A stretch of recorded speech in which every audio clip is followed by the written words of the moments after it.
6 důvodů, proč jsou koně zmrdí.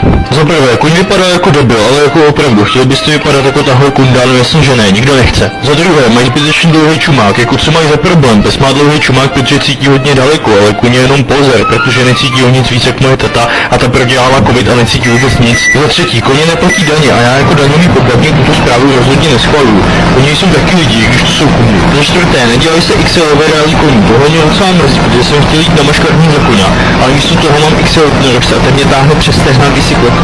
Za páté, táta se mu nebaví od doby, co přišel ke mně do pokoje, já jsem maloval, tohle nemá s koněm nic společného, jen jsem se chtěl svěřit. Za šesté, protože v době si koupil hřebečka za 150 000, když může mít za stejné peníze Mazdu RX-8 a tam má pod kapetou 192 takových hřebečků blbečků. Do kafické domácí stavení někdy připadám, jako jsem připraven černet, co může zajímat a čekat zmatek, to může za takovým radním víkendem, já jsem šešek, musím říkat věšek, protože jsem kauš, jak nám se chovat, že znám a teď se